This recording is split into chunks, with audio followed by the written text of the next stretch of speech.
కీర్తనల గ్రంథము 2వ అధ్యాయం. అన్యజనులు ఏలా అల్లరి రేపుచున్నారు, జనములు ఏలా వ్యర్థమైన దానిని తలంచుచున్నవి.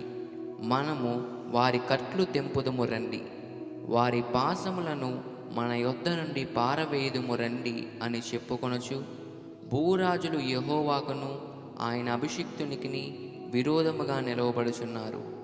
ఏలికలు ఏకీభవించి ఆలోచన చేయుచున్నారు. ఆకాశమందు ఆసీనుడగువాడు నవ్వుచున్నాడు. ప్రభువు వారిని చూచి అపహసించుచున్నాడు. ఆయన ఉగ్రుడై వారితో పలుకును. ప్రచండ కోపము చేత వారిని తల్లెలింపజేయును. నేను నా పరిశుద్ధ పర్వతమైన సియోను మీద నా రాజును ఆసీనునిగా చేసియున్నాను. కట్టడను నేను వివరించెదను. యెహోవా నాకిలాగు సెలవిచ్చెను, నీవు నా కుమారుడవు, నేడు నిన్ను కనియున్నాను. నన్ను అడుగుము, జనములను నీకు స్వాస్థ్యముగాను, భూమిని దిగంతముల వరకు సొత్తుగాను ఇచ్చెదను.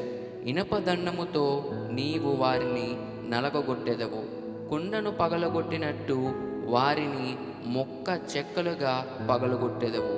కాబట్టి రాజులారా వివేకులయ్యుండిడి, భూపతులారా బోధనొందుడి. భయభక్తులు కలిగి యెహోవాను సేవించుడి.